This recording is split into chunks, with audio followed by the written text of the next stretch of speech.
All right, so for exercise 1 here, I'm going to introduce you to a good bit of content before we get to a pretty simple exercise in number 1. So number 1, all I'm asking you to do is just extract the counts of girls baptized from the data. So we've done a little bit of this, but to start here, these data come from a data set from an infamous sort of physician in the 18th century, Dr. John Arbuthnot. You can see he was a number of different things. One of the things Arbuthnot was interested in was approximating birth rates in London at that time. So there were like 82 years of data here that he looked at from the year 1629 to 1710. And hospitals, I guess, did not keep very meticulous records of births. Probably not even all births were delivered in hospitals. So instead he used baptism records to do that. So all you would have to do is just type Arbuthnot, or actually check out the data using data parentheses Arbuthnot, and that would simply print the data to your console. So let's go over to our lab notes here.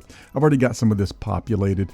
The first thing that you really need to do to make sure that you're up and running is highlight lines 13 and up, and then run that to the console. Again, you can use the run button or the keyboard shortcut, Control Enter, and you're not going to see probably much. If you don't get any red text or errors, then you're good to go. But that just makes sure that you've got that session loaded and your lab template. Those are two distinct sessions. So I'm going to grab some of the code here. So you see there on line 19, data Arbuthnot. That's going to check that data out. Otherwise, you would not be able to use it. So I'm just going to put some of the things I want to show you here under kind of simple exercises there. I like to use the glimpse function to take a peek at the data. I'm going to show you a couple different options. It's what I use in a data set like this with simply 3 variables or 3 columns and 82 rows. That's really all you need. You can see that each of these 3 variables is separated by a $sign.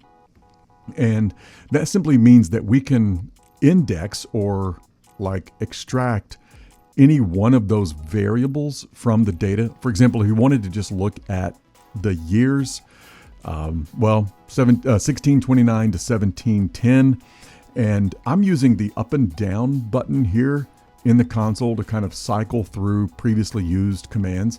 Instead of having to type Arbuthnot $sign girls or Arbuthnot $boys, I can just use the up or down arrow and get the same thing, just replacing that. So I'm going to paste that into exercise 1 and then knit that and just make sure everything is up and running.